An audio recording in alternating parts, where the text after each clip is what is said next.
À l'évocation du terme gens du voyage, les images de caravanes, porte-à-porte, paniers et chaises à rempailler nous viennent quasi immédiatement à l'esprit. Des habitants d'un ailleurs lointain, uniquement de passage, avant de poursuivre leur route vers d'autres horizons. Si ces images reflètent le quotidien d'une partie de ceux que l'on appelle les gens du voyage, les façons de vivre sont en réalité bien plus diverses et ont beaucoup évolué ces dernières décennies. Sur le pays de Lunel, dans l'Hérault, nous sommes ainsi partis à la rencontre d'une vingtaine d'entre eux, habitants du territoire depuis plusieurs générations, ou bien arrivés plus récemment, avec pour point commun le fait de se revendiquer être citoyen d'ici et non d'ailleurs.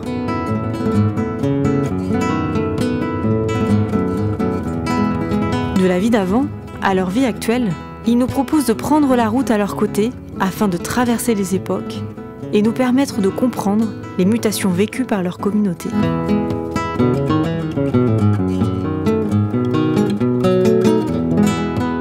Vous connaissez pas un peu les gens du voyage, ce qu'on appelle nous les gitans en fait. Et bien dans la famille des gitans, il y a plusieurs familles. Il y a ce qu'on appelle communauté gens du voyage. Il y a les manouches, il y a les sentis, il y a les yéniches, il y a les catalans, il y a les gitans espagnols. Puis après, il y a aussi ce qu'on appelle les voyageurs, qui ne sont pas forcément gitans, les fêteux, et la famille des gens du cirque aussi. Tout ça, voilà, donc on se connaît par rapport parce qu'on a le même métier, c'est le métier qui nous a poussé à voyager. Ça, vous savez, c'est un peu chez nous, ça. Mon père et ma mère ne savaient pas écrire, ne savaient pas lire, hein. Alors on faisait les vendanges, les cerises, et on partait faire donc les saisons, tant qu'il y en avait de saisons. On a fait les pommes de terre, on a fait les oignons, on a fait tout un tas de saisons. Hein. Les amis nous posent la question, vous voulez travailler? Oui. J'ai un employeur qui demande du personnel, on y allait. Et ça fait qu'avec les caravanes, quand un mas demandait pour travailler, on avait de quoi se déplacer. Et on pouvait rester sur place, on pouvait se déplacer, voilà. Et après, on nous connaissait. Et chaque année, les mêmes propriétaires appelaient mes parents. Mettons 3 bonhommes. Ouais. Qu'est-ce que vous faites? Saisonnier. Oui, ok. Ouais, on était embauchés tout de suite. Après, moi, je faisais vanille, je vendais un peu de la machin, des torchons, des mouchoirs, des aiguilles, des fils. On faisait des porte-à-porte. Il n'y avait pas de problème. Vous avez appris ça comment, vous? Derrière mes parents. Ma mère, elle faisait ça. Mes vieux d'avant, ils travaillaient, ils faisaient des porte-à-porte, ils vendaient de la marchandise. On faisait comme les gens du voyage, on faisait la ferraille, on vendait les paniers que mon père faisait, il faisait les chaises. Ça, c'était dur. Hein. Il fallait bien faire tremper la paille dans de l'eau parce qu'il y en a des qui la voulaient bien blanche. Après, la reposer pour qu'elle s'égoutte bien et tout refaire à la main. Et voilà, on vendait des élastiques, des brosses, des balais, des paillassons qu'on faisait nous. Et la vente se faisait en porte-à-porte, voilà, en porte-à-porte. Sur les marchés? Non, on n'a jamais fait les marchés. On faisait que le porte-à-porte. Mon père nous déposait, on prenait un panier, on avait tous des affaires dedans. On toquait à la porte de la personne et il regardait dans notre panier, tout ça. Des fois, on échangeait. On échangeait la lapin contre un balai. Des fois, dans les jardins, les personnes avaient des légumes. On leur demandait des légumes, ils nous les donnaient. Mais le plus que mon père, au début, quand on était ici, il a fait plus la ferraille. C'est des vieilles voitures, les vieilles machines à laver. Quand tu nettoyais bien le cuivre, tout ça, s'il était bien propre, il te le payait plus. Si tu démontais la voiture pour avoir le moteur pour le carter, c'était pareil, c'était par le kilo. C'était plus payé. Et son savoir-faire, il l'avait appris de qui? De son père. Parce que mon grand-père, il faisait pareil. La prestation, c'est un boulot. Je ne sais pas d'où exactement il sort, mais nous, on l'a toujours connu. Mon père, il avait 18 ans, 15 ans, il faisait déjà ce travail-là. Avant, il faisait les chaises, il faisait la ferraille, il faisait un petit peu les marchés. Et ensuite, nous, on a vu que c'était comme ça que lui, il gagnait sa vie, qu'il arrivait à nous élever. On a fait pareil. Les marchés, je ne les fais pas. Il y en a plein qui les font encore. La ferraille, il y en a plein qui le font encore.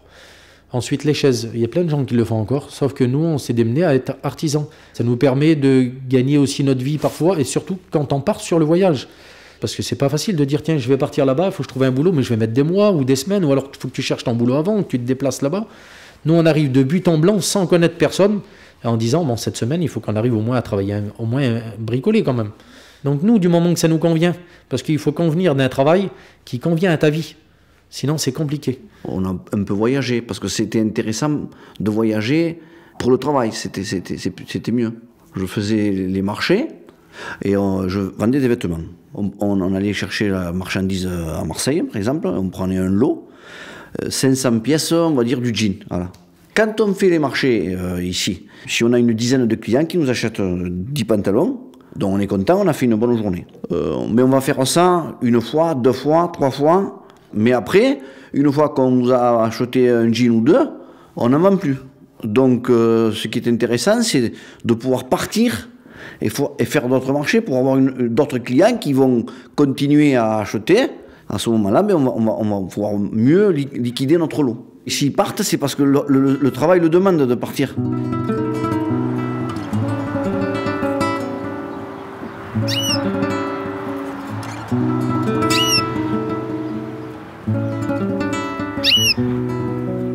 Est-ce qu'on la gagnait, sa vie? Pour nous, oui, quand même. malgré l'abus qu'il y avait. Hein, parce que dans les cueillettes du fruit, c'était à la tâche qu'on appelle ça forfait. Et plus on en ramassait, plus on était payé. Et les propriétaires à l'époque, ils ne nous assuraient jamais. Donc pour eux, c'était avantageux. On n'avait pas l'assurance maladie, on n'en avait rien. Les propriétaires, ils aimaient bien nous embaucher parce que nous, on n'était pas exigeants. On n'obligeait pas qu'ils nous assurent. Ce qu'on voulait, c'est gagner notre vie. Pour nous, c'était réglo. Mais réflexion faite par la suite, non. Non, parce que quand c'est, par exemple, je vous dis n'importe quoi, 10 € l'heure, s'ils ne nous assurent pas, ils devaient augmenter notre paye, chose qui ne se faisait pas. S'il fallait faire 8 heures, on faisait 10. Mais on n'était pas trop exigeant pour que le propriétaire ne nous dise rien et qu'il ne nous foute pas la porte. Parce que même aujourd'hui, ça se fait. Hein. Il y a beaucoup de Marocains, des Algériens, des Roumains, qui viennent et qui travaillent vraiment pour rien. Alors si nous, on était un peu exigeants, ils changeaient. Et puis votre famille, ça a continué les générations à aller à faire des saisons comme ça? Maintenant moins. Maintenant, moins. Ça, on le fait. Bon. Moins parce que les masses s'automatisent. Maintenant, tout ce qui est vigne, tout ce qui est cerise, tout ce qui est même olive, ça se fait à la machine. La machine a remplacé la main-d'œuvre. Avant, il y avait un grand besoin de main-d'œuvre. Hein. Ça n'avait rien à voir. Et moi, j'ai voulu continuer le métier de mon père. Parce qu'on savait faire que ça. Nous, on n'avait été beaucoup à l'école parce que nous, avec les caravanes, on voyageait beaucoup, on n'avait pas le temps d'apprendre. Mon père, il allait se promener, il disait venez là, mes enfants, apprenez-vous un métier, plus tard, ça vous servira. C'est des petits travaux, mais à l'époque, c'était des métiers que mon père faisait, ça rapportait de l'argent. Aujourd'hui, ça ne rapporte plus de rempaillage, ça rapporte plus d'argent. Au prix des chaises neuves qui aujourd'hui, Ikea, tout ça qui est sorti de moderne, les gens, ils veulent plus refaire leurs chaises parce que le travail est trop cher. On refait des chaises, c'est une chaise de souvenir, une chaise de la grand-mère, ou des chaises que les gens ils y tiennent, et nous, on les repaille là. Voilà, mais ça arrive de temps en temps. Pour les tarifs des prix, les gens ne veulent pas payer le travail. Quand on prend 50 € une chaise et qu'ils n'ont pas imaginé qu'il y a la marchandise, il y a des charges. Bon, les heures, bon, je m'en fous parce que c'est pour moi. Mais après, les charges, on est obligé de les payer. La marchandise, on est obligé de les payer. Le gasoil, les places à payer. Alors, on est obligé de gagner quand même notre mie. Hein. On ne peut pas travailler non plus pour rien. Hein. Et vous, votre père, il s'en sortait financièrement? Mon père, à l'époque, il s'en sortait à la ferraille, oui. On trouvait des trucs dans les poubelles, on arrivait à les récupérer. C'était pas pareil. Hein. Aujourd'hui, tout ça, ça n'existe plus, les bennes, ça n'existe plus, les déchetteries, on n'a plus le droit de fouiller dedans, c'est terminé, hein. C'est plus pareil. Hein. Avant, on arrivait à trouver un peu de paille au bord des rivières, comme mon père ramassait de la paille. On arrivait à remplir quelque chose, mais on ne peut plus le faire. Les rivières sont plus propres, il n'y a plus rien. Il y a beaucoup de choses à changer. Hein. La brocante, avant, c'était des métiers que la brocante, ça marchait. Aujourd'hui, la brocante, elle ne marche plus. Il y a trop de meubles modernes, il y a trop d'IKEA, il y a trop de choses. En plus ces vides-greniers, ces puces, ça a tué le métier des brocantes. Même on va sur le bon coin, on trouve des meubles pas chers. Les meubles qu'à l'époque, mon père vendait, ça, c'était des trucs où il y avait de la valeur.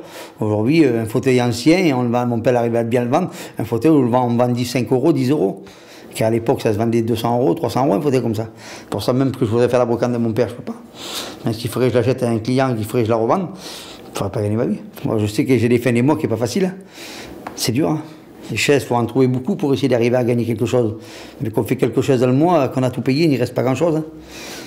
C'est pour ça qu'on fait un peu de rempaillage, pour essayer de survivre.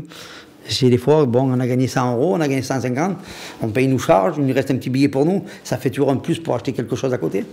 Avant, il y avait une plus grande liberté de travail. C'est-à-dire qu'avant, on ne vous embêtait pas si vous travailliez et que c'était un peu plus au noir, on va dire. C'était beaucoup plus simple. Ils faisaient des paniers en osier. Ils en faisaient peut-être une vingtaine par semaine. Puis ils les vendaient. Ils les vendaient dans les marchés. C'était ce qu'ils avaient gagné eux. Ils n'avaient pas besoin de ça. Ils avaient fait leur panier, ils rentraient à la maison comme tu as fait. Et ils avaient ça, et avec ça, ils mangeaient. Et aujourd'hui, c'est différent. Aujourd'hui, vous vendez des paniers en osier sur le marché.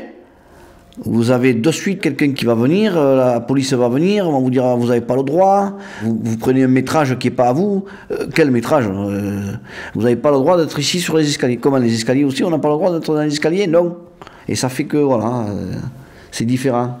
Bon, c'est sûr que la crise est liée pour quelque chose. S'il n'y a plus les clients, s'il n'y a plus l'offre à la demande et que les grossistes ne s'adaptent pas non plus, on a souffert comme tous. Quand il y a eu les marchés asiatiques qui sont venus et qu'ils ont fait tout pas cher, tout le monde s'est jeté dessus, on s'est dit ça y est, on va... mais tout le monde a fait pareil.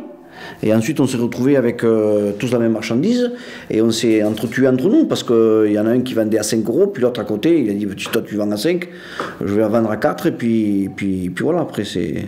Et ça fait boule de neige. Mais il y a plein de choses qui font que... Et vous voyagez au cours de l'année? Non, on ne voyage plus. Il n'y a plus cette envie, il n'y a plus la raison. Le métier faisait qu'il fallait voyager. C'était beaucoup plus facile avant.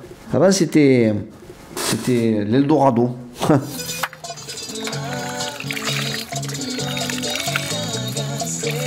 Ça fait à manger? Eh ben, il n'est pas rentré, Niki. Quand il va rentrer du travail, je vais faire à manger. Viens, on peut le faire, Ahmed. Viens, fais chauffer le couscous. Le couscous. Et le chauffer. Elle a été bon aujourd'hui, c'est agréable, hein? Et qu'est-ce qui motivait vos déplacements? C'était mon père, il avait un coup de tête, il en avait marre d'être ici et on partait.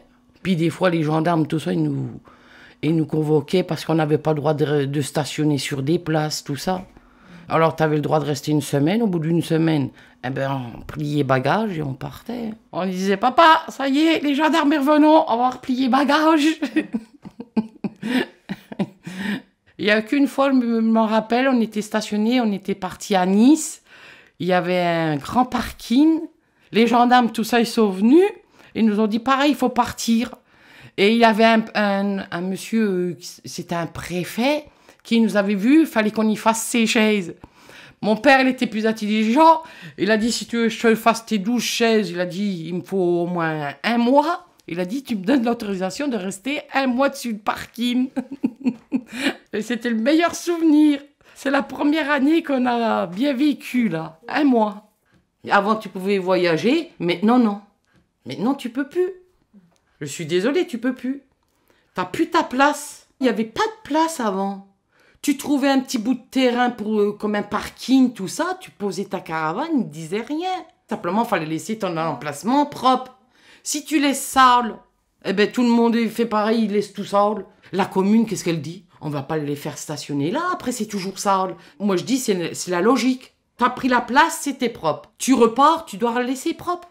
C'est à cause de ça aussi, hein, qu'il n'y a plus de place des voyageurs. Hein. Et moi je leur donne raison à la mairie. C'est pas à eux de nettoyer notre merde, comme on dit. C'est à nous de la nettoyer et de la laisser propre. C'est pour ça que la culture des voyageurs se perd, c'est à cause de ça aussi. Maintenant, les gens ils ont compris que la vie était trop chère pour voyager, qu'on ne peut plus voyager. D'ailleurs, il n'y a plus de terrain pour s'installer. On n'est pas en arrivé dans un village, il y avait des gardes, il y avait la gendarmerie. Si on n'avait pas le droit de stationner sur ce terrain-là, il fallait repartir. On va rester 48 heures. Au bout de 48 heures, on va rester 48 heures là. C'est commencé à comprendre que mon père a dit, j'en ai marre, dit mon petit, il dit à nous, il dit de chasser. C'est pour ça que mon père a acheté des terrains. Moi, j'ai encore une petite caravane de mes enfants, que des fois, l'été, mes gamins veulent partir. On peut partir, mais une petite caravane petite pour l'été, c'est plus une caravane de voyage. Hein. Il y a un drôle de changement de vie. Hein. Ça me manque, mais ça qui à chaque fois que je me regarde, c'est que la vie, on ne peut plus voyager. C'est pas possible. La vie est trop chère. On préfère faire de la route, et près des autoroutes, c'est infernal. Rien que le péage à payer, le gazole du camion, la nourriture. C'est un déplacement pour faire 500 km, il faut une fortune pour se déplacer. Tu peux pas, c'est fini. Et bon, à l'heure d'aujourd'hui, il y a moins de gens de voyage qui traînent. Hein. Ils ont investi dans les terrains et tout ça. Oui, il y en a moins. Il y a moins. Ouais. On n'avait pas le droit de rester sur un endroit. Il fallait vite déménager. Comme moi, je ne sais pas lire et écrire. Hein. J'ai mes frères et sœurs, ils ne savent pas lire. À part à quoi? Parce qu'avant, on voyageait beaucoup. On n'avait pas le droit de rester. Alors ça fait qu'on allait 2 jours à l'école, 3 jours, il fallait vite sortir, aller ailleurs. Votre mère me disait il y a très longtemps que vous étiez votre génération à vous étiez la génération sacrifiée par rapport à l'école, justement. Oui. Puisque elle avait appris à lire, à écrire, et elle disait que la génération, de votre génération à vous n'aviez pas pu aller à l'école. On n'a pas pu aller à l'école. Et qu'elle espérait que la génération d'après puisse y aller. C'est qu'elle, ma mère, elle aurait été contente de pouvoir nous mettre à l'école. On allait à l'école, elle nous mettait à l'école, ma mère, hein. Mais il fallait vite partir après, on n'avait plus le droit. Alors on allait dans un autre pays, et ça continuait, ça fait qu'après, ma mère en a eu marre. Hein. Ça sert à quoi de vous mettre à l'école, il faut toujours évacuer. Alors les gens de l'école, les directrices, là, bon, ils avaient de la peine pour nous. Ils disaient, on voit que vous êtes, on voulait apprendre. Alors ma mère disait, c'est pas nous, dit madame, on n'a pas le droit. Et lui, mon père, voilà, il soyait après, tout le monde a acheté le terrain, il dit, ah ben... Puis un jour, il a trouvé le terrain, là. Puis, il y avait une décision, il dit, on peut plus vivre comme ça, sur les places, il n'y a plus d'endroit, il n'y a plus rien. Il a dit, bon, on va essayer de l'acheter. Et ben, il l'a acheté. Après, il était content. Il dit, au moins, on va acheter quelque chose, on sera chez nous. Vous aviez envie que vos enfants aillent à l'école? Ah oui, oui. Moi, j'adorais que mes enfants qui vont à l'école. Hein. J'étais sur place, pourquoi pas les mettre à l'école? Puis après, on est parti, bon, on revenait, on les remettait en classe. Et puis après, ils ont attrapé de l'âge, ils ne voulaient plus aller à l'école. J'ai rentré à 7 ans et j'ai arrêté à 12 ans. Mais de 7 à 12 ans, j'allais, moi, j'arrêtais, on partait faux. Parce que le peu, quand on apprenait et quand on partait, ça partait. Celui-là, c'est mon autre fils, celui-là. Bonjour. Bon, lui, il a été à l'école, il sait lire, il sait écrire. Il est instruit, lui. C'est le roi de la famille, lui. Il est instruit, celui-là. Le plus grand de tous. Bon, à l'école, je suis allé quand même jusqu'en première. Donc, j'aimais bien mon école. Hein. Donc, j'ai travaillé, et puis la corde que j'ai trouvé de bien, qui me convenait le plus, c'était tout ce qui est entretien d'habitat, en fait. Tout ce qui est du manuel. Donc, après, il a fallu faire un diplôme, tac. Et après, on s'est déclaré à la chambre de métier, l'URSSAF, tout ça, les impôts, on paye tout, quoi. Et moi, on vit spécialement de mon travail, quoi. Et vous, du coup, c'est quoi votre niveau de vie, de quoi vous vivez? Mais moi, je touche le RSA. Mais mes 2 enfants, et je ne travaille pas. Les gens du voyage, si vous prenez 3000 personnes, il y en a 2500 qui vivent de ça. Parce que justement, ils n'ont pas été assez loin dans l'école pour pouvoir s'instruire, pour pouvoir se former et tout ça. Donc ils apprennent des métiers sur le tas. Et puis ils travaillent comme ça, comme ils peuvent, quoi. Sinon, il faut reprendre des bases. Hein. Si vous voulez être plombier, du jour au lendemain, on ne vient pas plombier. Hein. Faire un CAP ou une connerie comme ça. Ça dure 1 an, mais tu sors de là avec un CAP, avec une formation, et voilà, mais sinon tu peux pas. Moi je suis à la MS, moi. J'apprends à lire et à écrire. Hein. J'aimerais avoir un travail. Travailler, ça ne me dérangerait pas de travailler. Mais par rapport à la lecture et l'écriture, je peux pas. Ben, des fois, quand tu travailles pour un patron, tu es obligé d'avoir des adresses, des ci, des là. Ben, c'est là que ça coince, parce que tu ne sais pas lire ni écrire.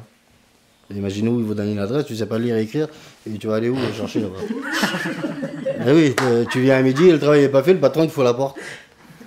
Ben non, il ne faut pas faire ça. Il faut savoir. Je fais une remise à niveau dans la lecture, pour que je puisse écrire et lire pour plus tard. Je suis jeune, j'ai 36 ans. Mais bon, le travail, il ne se donne pas comme ça. Il faut savoir lire et écrire pour avoir un travail. On s'est plus sédentarisé, pour justement essayer de construire quelque chose de plus sûr, quoi, on va dire. Puis de mettre aussi les enfants un petit peu à l'abri de tout ça, quoi. C'est quoi votre idée de mettre les enfants à l'abri? À l'abri, de savoir plus tard, quand ils vont grandir, qu'ils aient un chez eux, quoi. Qu'ils aient un chez eux, qu'ils soient là en famille et qui dérangent personne, quoi, en fait. Ils ne voulaient pas faire comme nous.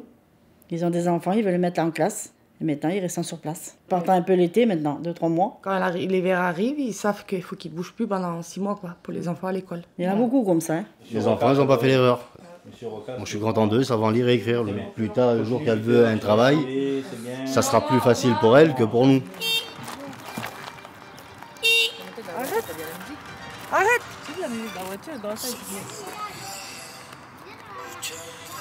Les enfants, vous aimez les écoles? Oui, j'aime bien. T'aimes l'école, toi? T'aimes aussi, toi? Bien. Les parents, en fait, ils nous amenaient à l'école quand c'était possible. Après, il n'y avait personne qui allaient, on va dire, se foutre dans le pétrin pour les enfants à l'école. Écoute, si tu vas pas, tu vas pas, tu iras demain. Donc les devoirs, il y en a eu peu, l'école peu. Comment vous voulez qu'on sache vraiment où aller? Les études, ça n'existe pas. Un Jean du voyage qui arrive au collège, c'est un miracle. Et puis chez les filles, c'est encore moins, parce qu'on sait comme ça se passe des fois les collèges. Il y a certains trucs, on n'en veut pas. Les enfants, il faut qu'ils soient le plus droit et le plus propre possible en arrivant jusqu'au mariage. C'est une chose normale, mais c'est comme ça. Nous, on s'est dit, on arrive à vivre comme ça. très bien comme ça. On n'a pas besoin de plus. Vous n'avez pas besoin de savoir des choses qui vont vous servir à rien dans votre vie. Nous, c'était en partie, on va dire, un peu comme ça. Mais ils sont pas mal trompés. Et aujourd'hui, on arrive dans ce cadre-là de la vie. C'est qu'on a besoin de savoir des choses. C'est pour ça qu'on va encore à l'école. C'est qu'on a besoin de confiance. Et là, aujourd'hui, on s'accroche assez sur l'ordi. Il y a pas mal de trucs qu'il faut qu'on remplisse, qu'on envoie par mail, pas par mail, une réponse. Et c'est un peu le bordel. À l'âge qu'elle a ma fille, elle va avoir 10 ans, là. Elle peut commencer à m'apprendre des choses, elle. Parce que je veux qu'elle va à l'école comme il faut. Les devoirs, je veux que ça soit fait. Je veux que ça parte comme ça. Il faut que plus tard, comme tout, plus tard, c'est eux qui vont nous aider. Donc c'est pour ça que si on peut plus tard rester un petit peu plus dans la stabilité, que mes enfants ils peuvent travailler plus que nous, mais mieux, avoir quelque chose de mieux, quoi, un vrai travail. Si vraiment il faut passer par là, ben, ils auront de quoi et les compétences de pouvoir le faire. En fait, même les gitans, ça ne veut pas lire ni écrire, pas trop, mais ils s'en sortent quand même. Hein. Avec la ferraille, ils font toujours quelque chose, voilà. C'est des débrouillards. C'est ça. Et donc vous vous dites, même si ça devient de plus en plus difficile, on saura se débrouiller. On saura se débrouiller quand même. Ouais. Après, c'est vrai que nous, les gitans, on n'a pas de patron, souvent. C'est pour ça qu'on fait les marchés. Parce que le RSA aussi, c'est pas une solution. Aller travailler, je peux pas. Mais aller dans un bureau, devant un ordinateur, je sais pas. Je sais à peine lire, je sais à peine écrire, calculer non plus, il faut pas y compter. Où je vais aller? Moi, j'ai choisi ça déjà pour arriver à mes fins de mois, quand j'ai vu que c'était auto-entrepreneur. Maintenant, s'il me faut trouver un petit travail, je sais pas si je vais le faire ou pas. Ça me semble difficile, oui. Et ça, mon gamin, il s'est mis à son compte, il rempaillage, il a fait. Mais il était à côté de moi, tout gamin, genre. Avec mon père aussi, il faisait voir le vieux. Enfin, il prenait la vieille paille, il est resté, viens mon petit, je vais te faire voir, mais il faisait. Et c'est mon père qui a appris un peu aussi. Il y a un peu moi, 2-3 systèmes, parce que ça fait un an qu'il me cassait les pieds pour se mettre auto-entrepreneur. Alors il dit au pas qu'il me fera voir, mais il faut faire les canages, qu'il me fera voir, mais il faut finir les bordures, qu'il faut faire les couleurs. Alors c'était moi qui ai appris ça. Mais moi je voulais pas. Je voulais pas parce que c'est un métier trop dur. Moi je voulais que ce gamin il se développe dans une entreprise de lui-même, mais dans un autre métier, pas dans l'empaillage. Moi j'ai fait ça parce qu'à mon âge c'est fini. Mais lui il est tout jeune, il a 19 ans. Je ne voulais pas qu'il fasse ça parce que c'est un gamin quand même qui a un niveau d'école. Il a quand même il a été jusqu'en 3e au collège. Et il savait ça servir des adresses, mail, il sait servir d'internet, il servir d'ordinateur. À 19 ans, il y a plein de travail pour eux. Hein. Ils peuvent trouver du travail. Et après, tu aurais fait des stages. Ça ne rapporte pas grand-chose, mais j'ai dit après, attendant, tu aurais trouvé un vrai travail. Travail, ça veut dire travailler pour un patron. Avoir des fiches de paye à la fin du mois et avoir un salaire qui rentre tout le compte. Vous êtes quand même content qu'il continue la tradition familiale? Mais d'un côté, je suis content, mais d'un côté, non, parce qu'il n'aura pas d'argent avec ça. Voilà, j'ai peur qu'il vive dans la même galère que moi et c'est pénible. Pour moi, c'est pénible.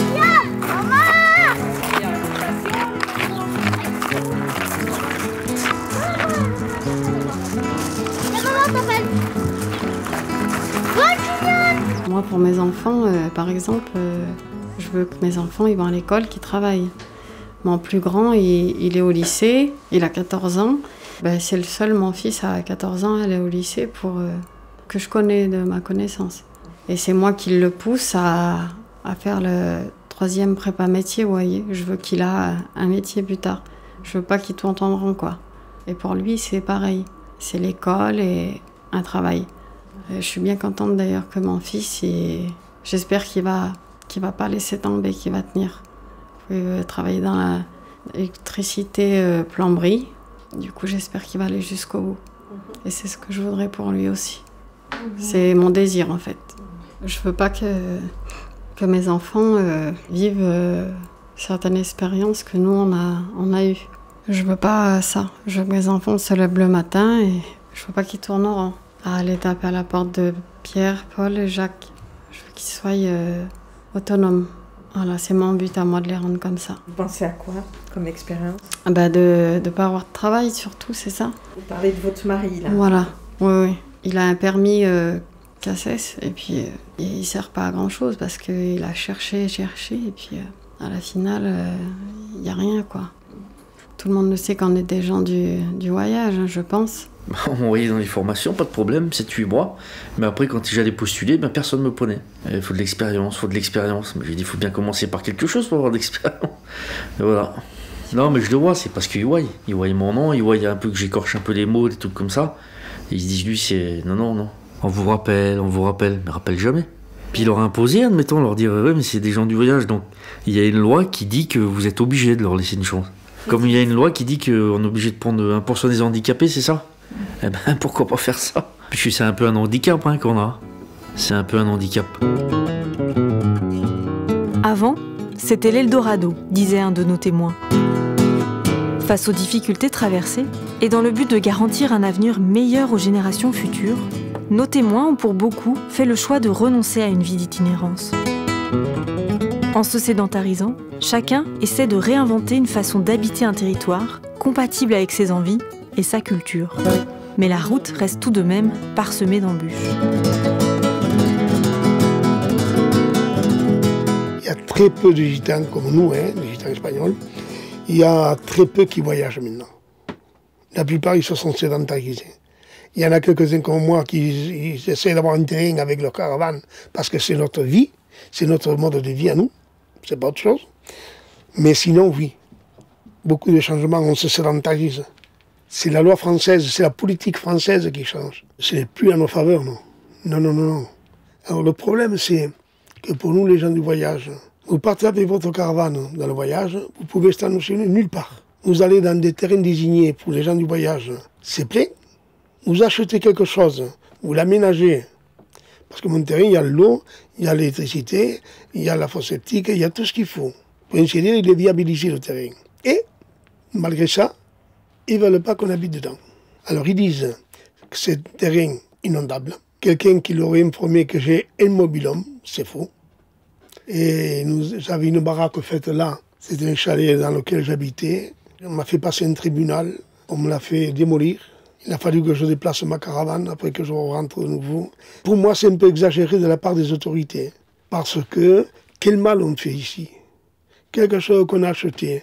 Ça nous a coûté des aspirations pour pouvoir payer ça. Mettre l'électricité, faire le branchement, faire le forage, faire la clôture, faire tout ça. Une fois qu'on a tout fait, ça fait 21 ans que j'habite là. Ils ne veulent pas qu'on reste ici. Pourquoi ils viennent s'occuper des gens? Admettons, nous, on est deux retraités. Il n'y a pas de bruit, il n'y a pas de scandale, il n'y a rien du tout. Pourquoi? On a 68, il va faire 70 ans. Pourquoi? Qu'est-ce qu'on gêne là, nous? C'est chez nous quand même. On ne va pas voir, nous, les voisins, comment ils vivent, qu'est-ce qu'ils font. Après, quand ils disent, par exemple, de logement, déjà, pour nous, notre vie, de tout le temps, ça a été ça, hein, le voyage. Mais deuxièmement, mon fils, 4 enfants, il a resté plus de 3 ans en vivant dans une petite maison logement. Il y avait la cuisine et une chambre. En plus, elle prenait toute l'humidité. Il a fallu 3 ans pour trouver un logement qui était plus ou moins, qui est convenable, c'est celui qui est maintenant. Hein. Il est encore bien content de l'avoir. J'ai eu des voisins qui ont eu un logement, des studios, où vous rentriez dedans et vous voyez les blettes qui s'escaladaient de partout. Mais c'était aberrant, c'était quelque chose invivable. Comment voulez-vous qu'on s'y mette là-dedans? Et comme quelqu'un comme moi, j'ai acheté un terrain il y a 40 ans en arrière, je fais toutes les commodités selon ma pauvreté, j'essaie de faire le mieux. On ne peut pas rester non plus, alors qu'est-ce qu'il faut faire alors? Il y a quoi d'autre encore comme difficulté que vous rencontrez liées au fait que vous êtes des gens du voyage? On passe pas partout quoi, par rapport à ça. Hein. Je sais pas plus, mais c'est vrai que ça a eu quand même un impact, ça c'est sûr. À l'école déjà, hein, ils n'ont jamais voulu prendre mon fils à la cantine. Elle nous avait dit qu'on ne payait pas les impôts. Les impôts locaux, de taxes foncières, voilà. C'est ça? Aussi, on n'était pas dans des terrains habitables, quoi. Mais où qu'on habite, il y a des maisons à côté, quoi. C'est habitable, on n'a jamais été inondé. Que ce soit zone inondable ou quoi, je vois pas le rapport. Et même par rapport à l'inscription, la directrice, elle nous dit, tous les enfants qui font partie des gens du voyage, elle nous disait qu'elle nous prenait temporaire. Mais de mémoire, c'était surtout le motif d'urbanisme et du fait que vous soyez domicilié sur un terrain inondable. Mais c'était un argument d'urbanisme. Et en même temps, la scolarité des enfants est obligatoire. Donc je crois que vous vous étiez même rendu auprès du défenseur des droits, du délégué du défenseur des droits. Elle nous avait dit c'était pas possible non plus, je crois. Ce que la mairie demandait dans le courrier que vous aviez reçu, c'est qu'elle vous demandait de déposer une demande de logement social. Vous vous souvenez de ça? Comme un préalable éventuel à l'inscription à la cantine. Et qu'est-ce que vous aviez fait En fait, finalement, vous aviez décidé de la déposer ou pas cette demande? Je l'ai fait, mais en fait, il manquait des documents. Ouais. Et puis, on a cherché aussi, avec mon compagnon, on a cherché sur Internet. On a visité un appartement, mais c'était pas possible, quoi. C'était l'horreur. Et puis, bon, après, du coup, on a laissé tomber. Voilà. On nettoie.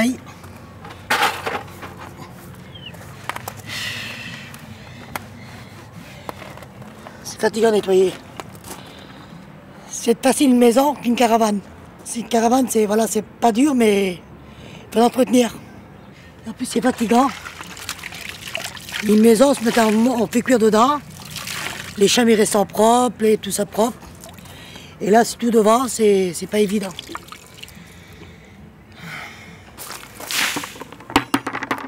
Là, je voudrais habiter en maison. Je voudrais avoir une maison. Lui, il est malade et puis je ne peux plus partir. J'en ai marre de voyager. Je voudrais avoir comme tout le monde.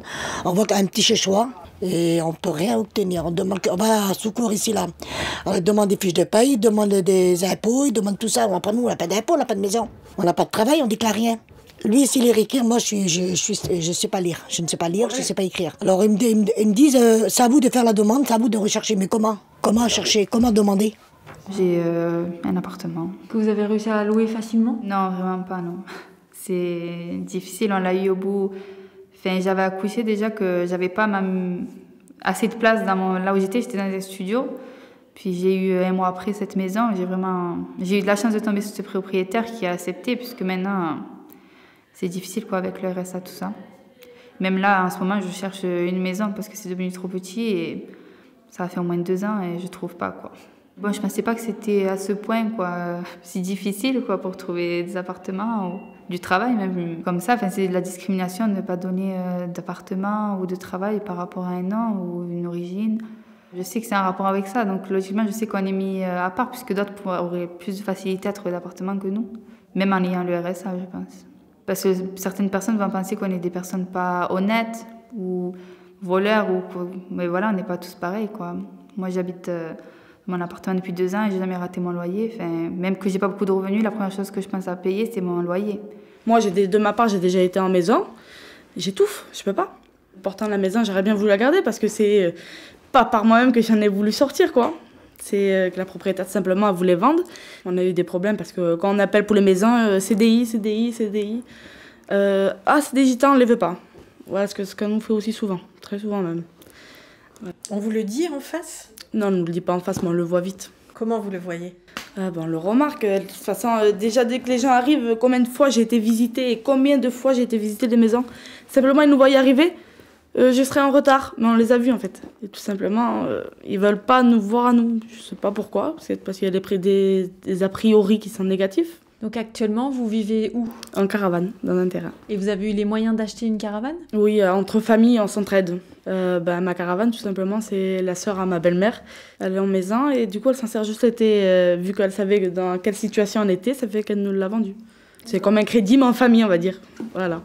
C'est ma caravane, c'est moi qui la paye, c'est à moi. Du moment où il y a notre caravane posée à quelque part, c'est chez nous. Là où on se trouve, ça sera chez nous. Parce qu'il y a notre caravane posée. C'est comme vous, quand vous êtes à votre maison, c'est chez vous. Voilà, nous, c'est pareil. C'est notre maison qui bouge de partout.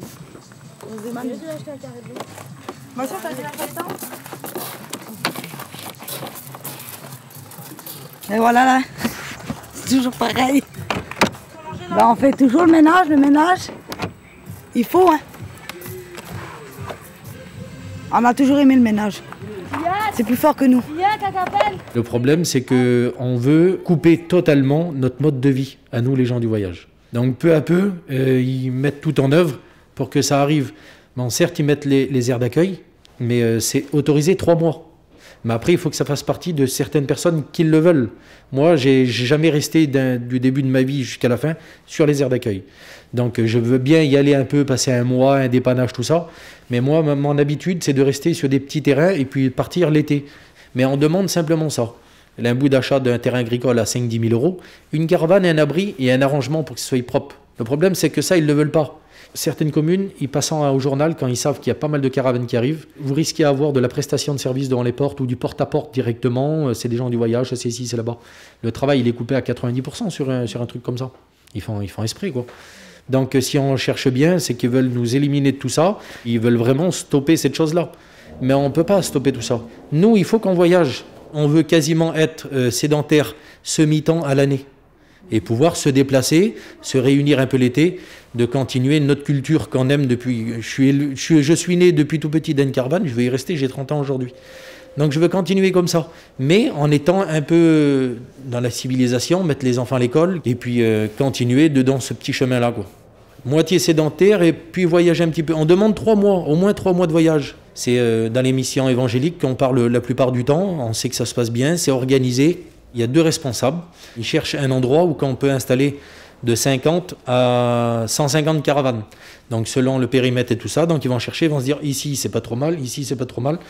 Donc une fois qu'on arrive là-bas, on part et on arrive en bloc. Et c'est à ce moment-là qu'on rentre. Et après on fait la négociation. Pas la peine d'appeler avant, c'est mort. Assuré de suite. Mais une fois qu'on s'est installé à l'intérieur, l'arrangement se passe ici.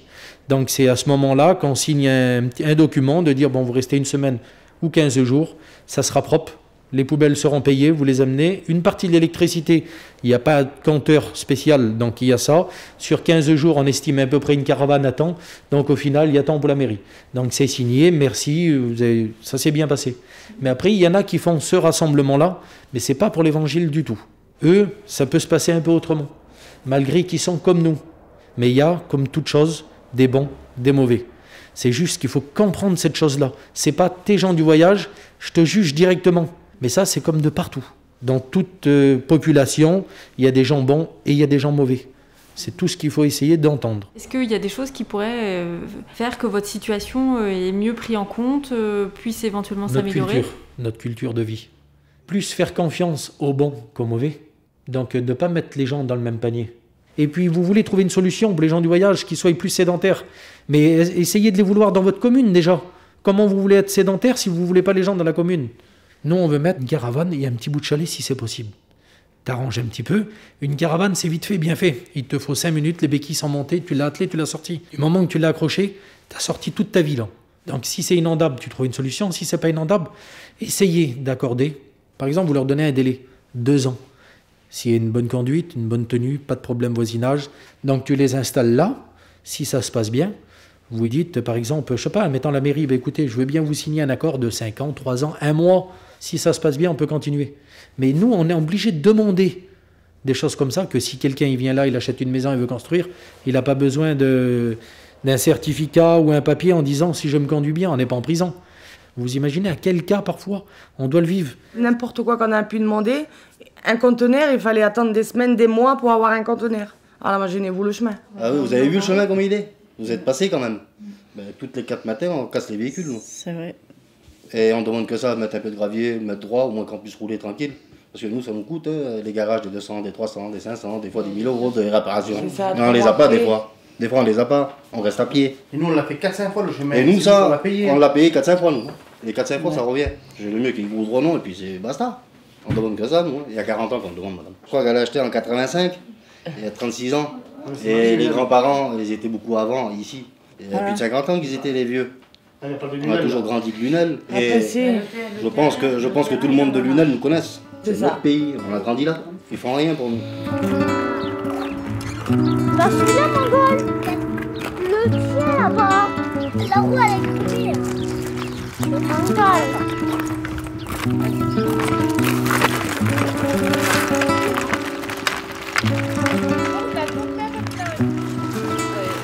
Est-ce que tu es fier d'être gitan?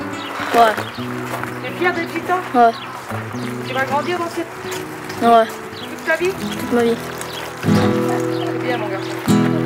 Paradoxe de pousser à la sédentarité sans vouloir que les gens du voyage s'installent sur un territoire donné. Paradoxe d'être devenu sédentaire, mais d'être toujours envisagé comme un étranger de passage. Paradoxe de vouloir être considéré comme tout le monde, tout en revendiquant une culture et une identité différentes.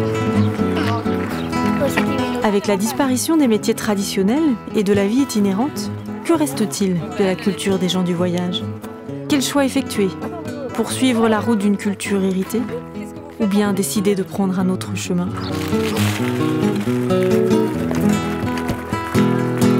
Est-ce que là on parle du coup de logement sédentaire, de travail sédentaire? Est-ce qu'on est encore gitan à partir du moment où le travail est sédentaire et le logement est sédentaire? Je veux dire une chose, madame.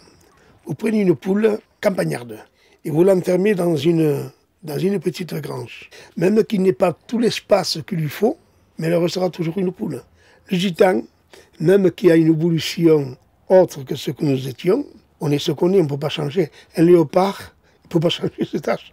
C'est-à-dire que les coutumes et les traditions, chez nous, c'est la liberté.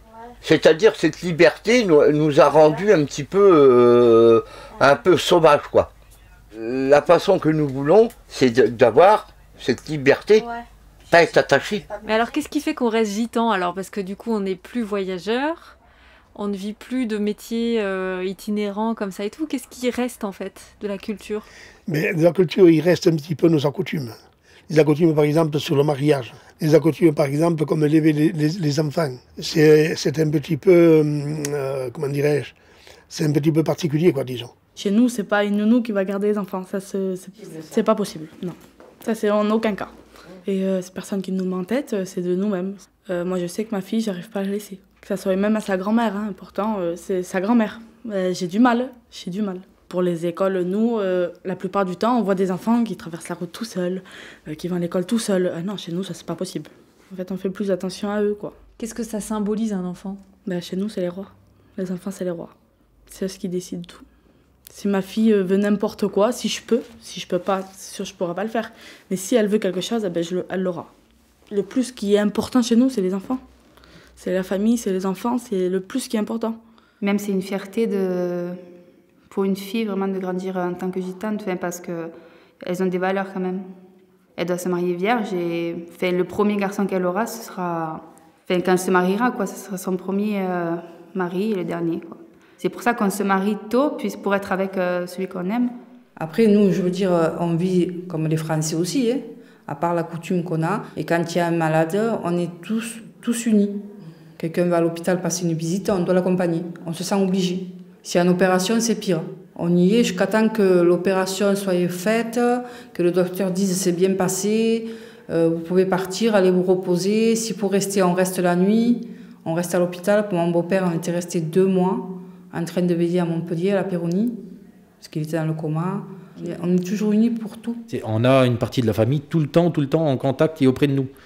Et chez nous, par exemple, les maisons de retraite, ça n'existe quasiment pas. Il faut que c'est nous qui s'occupent jusqu'à la fin de la personne. C'est comme ça.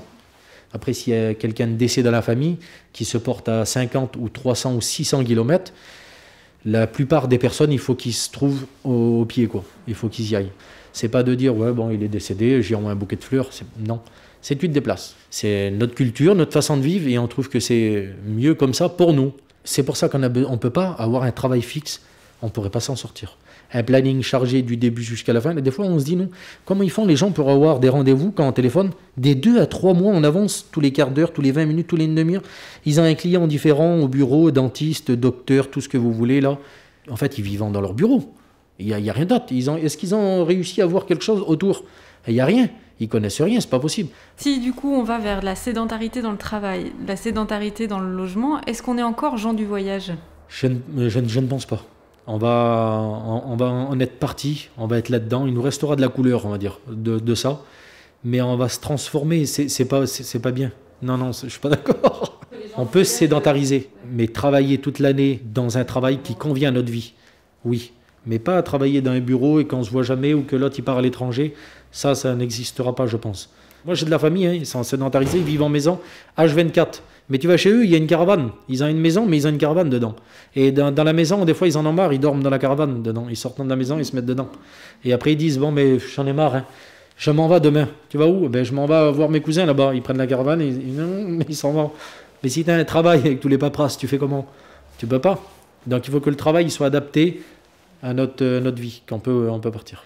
Pour moi, je dis déjà qu'on est en train de couler. On est tous en train de devenir français, de devenir des Français. On est français, mais on est en train de devenir sédentaires. C'est ça que je veux dire, Pedro.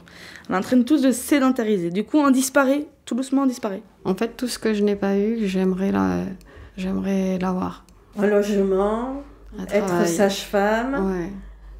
Ah oui, j'aimerais être différente. J'aimerais. Et c'est ce que je veux, ce que j'ai pas eu moi. Je le veux pour mes enfants. Moi, la vie des Français, j'aime, ça me dérange pas d'avoir un travail, voilà, de cadrer les enfants pour qu'ils y arrivent. Et les filles sont pas obligées de se marier à 15 ans, d'avoir des enfants. Ils font leur vie. Ils font des études, ils choisissent, voilà, le choix. C'est ça qui est important, ouais, le choix. Voilà. Vous avez peur de perdre nos racines, oui. Parce que déjà, quand on va aux informations, on va empêcher les missions évangélistes. On va les empêcher. Du coup, nous, on va servir à quoi? Notre vie à nous, c'est de voyager. C'est tout ça, notre vie. Et vous avez quand même utilisé un mot fort. Vous avez dit « on est en train de couler ». Parce que, tout simplement, ils veulent plus de nous. Ils veulent plus de nous. Pourtant, on est autant français qu'eux. C'est ça que je comprends pas. À quoi vous voyez qu'on n'a plus envie de vous? Quand on voit aux informations qu'ils empêchent l'émission, quand tout simplement on va pour visiter une maison, on ne nous veut pas, on nous rejette. On est un peuple rejeté. C'est mon ressenti à moi, c'est mon ressenti. J'ai l'impression qu'on ne veut plus de nous en France, c'est tout. On ne veut plus de nous.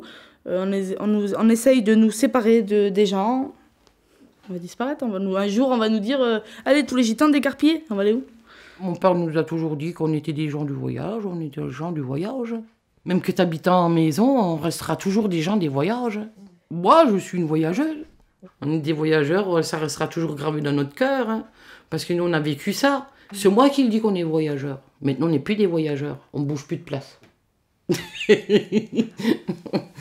Tout se perd, de toute façon, tout. Avant, tu avais le droit de stationner n'importe où. Que maintenant, non. C'est comme le travail, tout se perd. Avant, tu pouvais travailler au black. Maintenant, tu peux plus. Eh ben, c'est comme ça avec les voyageurs. Est-ce que c'est un peu les origines qui disparaissent quand même? Et alors? Vous voulez que je fasse quoi? Rien. Comme moi, nous, on a vécu toujours en caravane, tout ça. On est habitués de dire voyageurs. Que mes enfants, non. Mes enfants, ils ont toujours été en maison. De toute façon, leur père à eux, c'était pas un voyageur. Hein. Pour le troisième, c'est pareil, c'est pas un voyageur, c'est un Marocain. Moi, mon dernier, il va pas dire c'est un voyageur. Hein. Il va dire, moi, je suis né au bled. Ils veulent pas être voyageurs, ils seront pas voyageurs. Puis c'est tout. Je vais pas les forcer. Hein. Est-ce que vous direz que ça a disparu, du coup, dans votre famille? Ah oui, moi, dans ma famille, ça a totalement disparu. C'est allé très vite, hein. Mon arrière-grand-père, donc 3 générations, quoi. Donc du coup, ça a disparu, moi je connais aucun voyageur. Je dirais quand même de jamais renier ses origines, parce que mine de rien, ça vous rattrape toujours. 10 ans d'antenne sociale, voilà, c'est là où je me suis dit, bon mais en fait mes origines, elles me rattrapent. J'étais plus à l'aise avec la communauté gitane. Il y avait quand même quelque chose, il y avait un fluide, où j'arrivais à les comprendre, où j'arrivais à les calmer. Des fois au grand désarroi de mes collègues en disant, mais comment tu fais? Et je dis, je sais pas. je sais pas. Je me suis retrouvée quand même avec un certain feeling avec cette communauté-là. Et si j'avais pas su mes origines, ben je me serais peut-être intriguée ou pas compris, ou en disant, mais qu'est-ce qui se passe? Voilà. Mais là, au moins, j'étais droite, quoi. Je me dis, ouais, c'est parce que derrière mes lunettes, il y a écrit mon nom, en fait. Ben nous, oui, notre religion à nous, ça sera toujours gens du voyage, même quand on est en maison. Comment tu dis? Notre race, comment tu dis, de sang, ça sera toujours gens du voyage. D'origine, c'est voilà. ça, de là que vous venez. Voilà. C'est ça. J'ai 31 ans, j'aurais pas été comme ça. Si j'aurais été pas fière de ce qu'on est, j'aurais été loin déjà. J'aurais été très loin, j'aurais travaillé. Non, mais c'est vrai. Si j'aurais pas voulu ce que j'aime, ma vie de maintenant, j'aurais été loin, j'aurais fait pied et terre pour mettre ce que meilleur dans la vie. Mais j'ai pas voulu, je voulais garder ma vie. On a été habitués comme ça. Moi, j'ai été élevée comme ça. Je suis née comme ça, j'ai été élevée comme ça. Et mes enfants, pareil. Ils ont pris le même système que moi. Et ça, jamais de la vie, on pourra l'enlever. C'est ça, on peut pas ruiner ça des parents. Pas. Ça, si tu ruines ça de tes parents, c'est pour ça, plus tard, j'aurai un remords. Si c'est pour changer et pour avoir un remords et être pas bien dans la vie, non, je peux pas. Je préfère rester ici comme je suis. J'ai rien, je m'en fous. Si t'as meilleur, ben tant mieux. Moi, mes parents, ils sont tués pour nous, hein, ils nous ont élevés. Ils ont tout fait pour nous. Et alors d'aujourd'hui, pourquoi que je vais les ruiner? Non, jamais de la vie. C'est ça que c'est. Jamais de la vie, je pourrais jamais. Comme vous dites, changez-vous contre nous. Non, vous pouvez pas. Apprendre notre religion et ce que vous êtes, quoi. Même vous, non, je peux pas. Parce que vous êtes nés comme ça, c'est votre mode de vie. Vous pouvez pas changer contre nous. Et c'est nous, c'est pareil. On essaye pour être aimés, parce qu'on est mal vu de partout. Mais voilà, c'est pas pour autant qu'on va changer. Bah, merci de l'accueil. C'était super. J'étais contente de vous avoir vu. On n'en a jamais parlé comme ça. Vous savez, des fois, il y a des Jamais de la vie on a parlé comme ça. Vous êtes les premiers qui, au moins, connaîtront notre vie. Bon ben, merci. Au revoir, madame. Au revoir. Au revoir. Au revoir. Au revoir. Au revoir.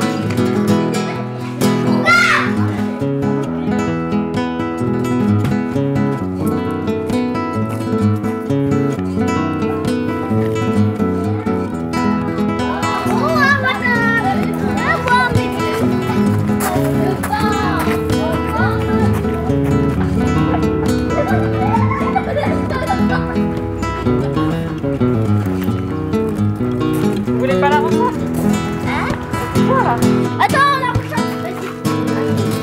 Attends, tu es là. Appelle-moi ce soir. Je démarre. De la Maman, écoute, on est belle.